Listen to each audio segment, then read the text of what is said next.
Welcome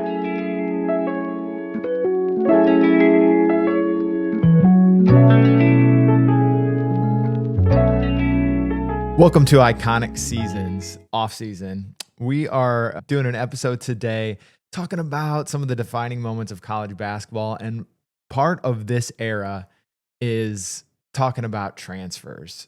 It has become such an incredible part of what college basketball means to the average fan. And it's something that we've all had to recontextualize. There's just no way to think about your team without thinking about your transfers, without thinking about NIL, without thinking about the money that's involved in college basketball.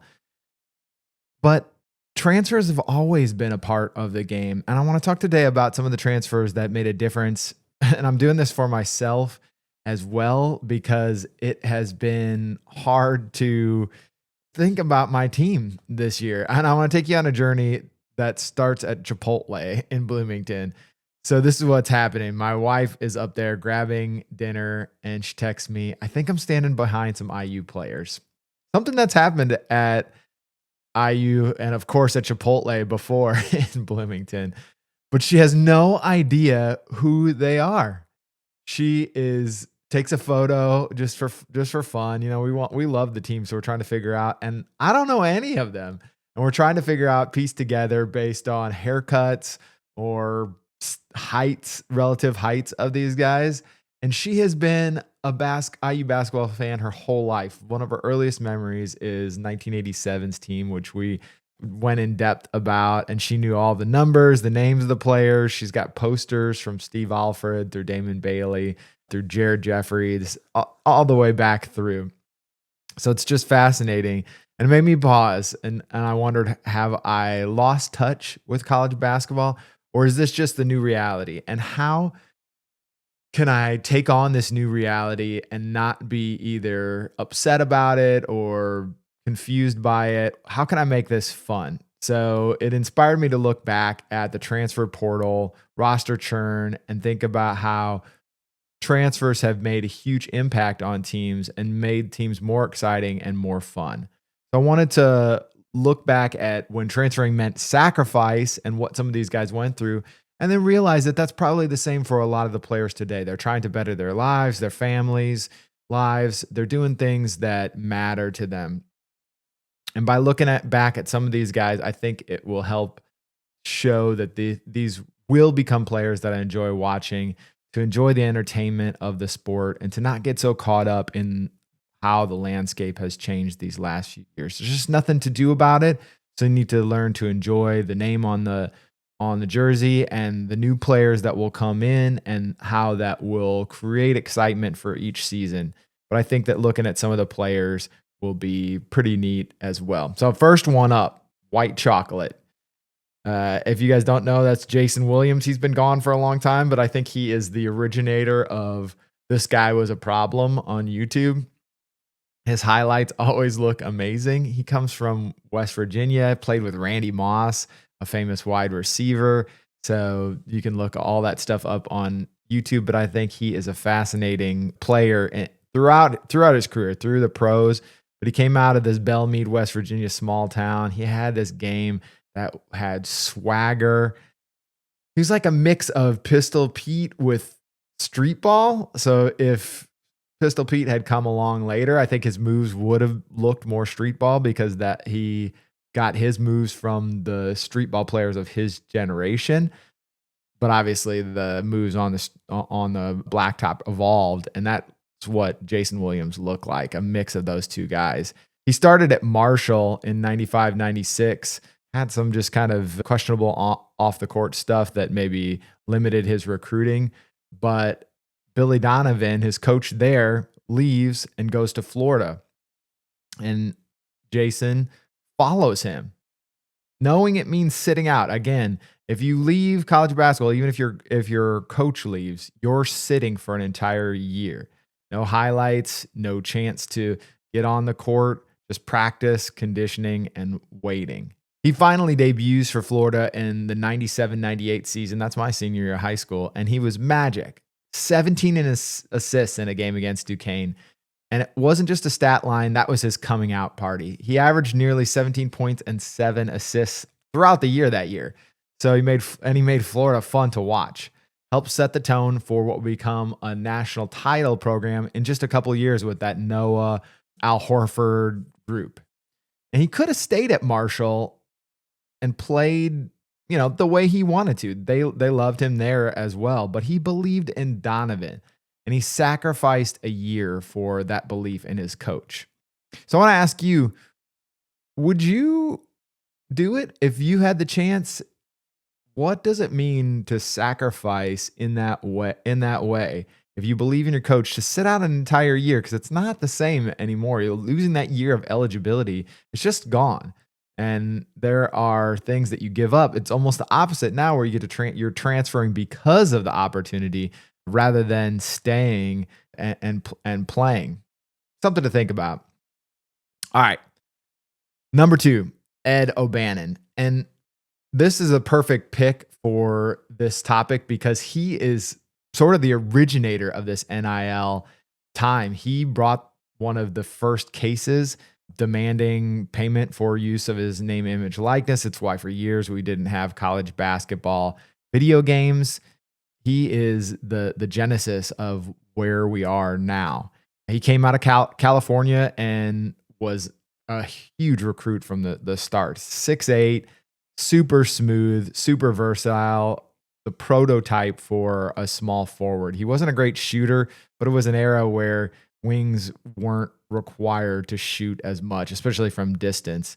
He committed to UNLV because why not in the 90s? They were one of the premier programs at the time. We talked about them in our 87 series as well. But between the recruiting violations that came up, NCAA investigations, and then Tarkanian leaving, the dynasty just sort of crumbles around just as he got to the program. So he leaves for UCLA. But again, he pays the price. He sits out and at the same time is rehabbing a devastating knee injury that had people wondering if he'd ever be the same. Again, losing that athleticism without the type of jump shot that you could compensate with that. Big question marks, right?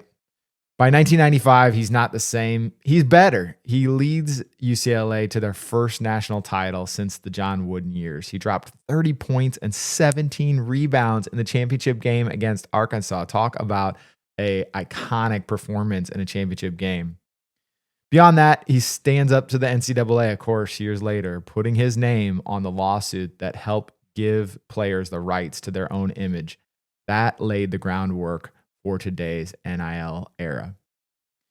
What would you have done? Stay loyal to UNLV during the fallout, or do you bet on yourself like Ed did? Do you leave in that moment? Those are such big questions at the time because the framing of people leaving then was so different too. It's so widely accepted now. It's almost strange if you don't put your name in the hopper trying to get more money to as leverage, right? That's the term that was used a bunch. But it was just a different time. All right, number 3, Hank Gathers. This is a name, again, we're going way back, so you may not recognize this name, but having stayed on the campus of Loyola Marymount, he is still the heart of that school in some ways, their basketball legacy. It's emotional to think about because I still remember seeing him go down in the NCAA tournament. He was a Philly kid. He was undersized, kind of power player. Another guy that's different from a different era. Was about 6'7", but he played like he was 7 feet tall. He started at USC, but the fit there was all wrong. He just didn't fit the style, the way he could play. So he and his childhood friend, Bo Kimball, transfer to Loyola Marymount. They sit, they wait, they learn Paul Westhead's fastest game in the West system. Westhead, again, has this interesting story. If you haven't watched the Lakers winning time, he's kind of in that circle, but he played this incredibly fast style. Hank at Loyola Marymount becomes an absolute legend, averaging 32.7 points per game, 13.7 rebounds, 1989. He's the only player in Division I history besides Xavier McDaniel to lead the nation in both these categories. He was an absolute phenomenon along with the team. They averaged 100 points a game like clockwork, and he was just the heart and soul of the team. And that came to the tragic day in 1990 with the WCC semifinals. He collapsed at the free throw line and died from a heart condition, and he was just 23 years old. But that Loyola team played on. They were inspired. They made it all the way to the Elite Eight, playing with tears in their eyes. Bo Kimball even shot his free throws left-handed, still one of the most emotional tributes in sports history. I got to ask you, have you watched the LMU run? If you haven't, you have to go back and watch some of the footage to just feel the team carrying Hank's memory with them. All right, next up, Felipe López. This guy had the weight of hype on his shoulders. He was the next Michael Jordan, the Dominican Michael Jordan, the pride of New York City. He stayed home at St. John's. I know St. John's right now is seriously on the come up again, but at this time they were trying to get back to relevance, and he had to have felt the weight of the city growing up there. But here's what happened. His teammates started leaving. The transfers thinned out what should have been a powerhouse roster and left the pressure on Felipe only. And he had already not failed to live up to the hype, but couldn't reach the mountain-like expectations that were hyped on him. But he never left. He stayed. So kind of the opposite. He was impacted by transfers, but he chose to stay. And ended up finishing with nearly 2,000 points and became this symbol of perseverance at the school. So that's the opposite part to think about. The guys who do stay, who play their whole careers, will they be more valued? I know we've got a couple that may or may not be able to come back, who are working through some NCAA logistics to get back.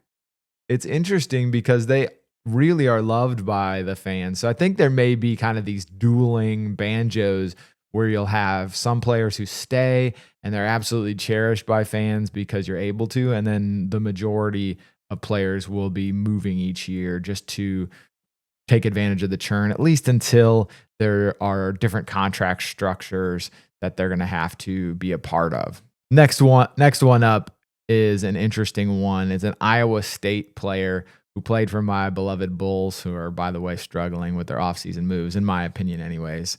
Marcus Fizer.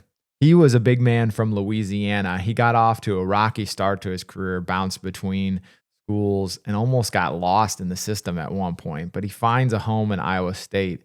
And by 2000, he averaged 23 points per game. He was the Big 12 Player of the Year and ended up a top 5 pick in the NBA. He didn't just transfer in. He changed that program. That's the impact of transfers as well. And I'll be interested to see with IU, with some of the guys that are there and some of the other transfers, like, will they be guys who are there to be a part of the program, or will they change the program? I mean, you saw it with Florida last year, where one of their transfers in helped springboard them to a national championship. Like, that's not just a transfer, that's a transformational player in the program's history. What does that tell us? It tells us sometimes the right move doesn't just change a player's career, it changes this history of the school. And I think that's where we're at in the NIL era. We really have to hope that these guys don't just transfer in to get the money and to take advantage of this system that has evolved out of the lawsuits that have come towards the NCAA. We have to hope that they come in and transform the school.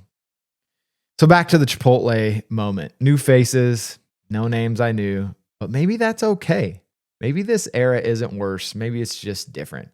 New faces bring new stories, new heroes, new sacrifices that we'll find out in. So it's all about telling the story, where these guys came from. What are they going to contribute? How do they embrace the culture, or how do they transform the culture of the school? I want to hear from you. Do you miss the days of these familiar rosters, or do you like this new energy, the sort of Wild West feeling, being able to follow the offseason like it's NBA free agency? If this episode hits home, share it, leave a review, tag Iconic Seasons on social with your thoughts. Next time we're headed to the summer leagues, I want to talk about Rucker Park, Drew League, where legends were born before they even wore a college jersey, or maybe after they do. Until then, I'm Aaron Meyer. Stay iconic.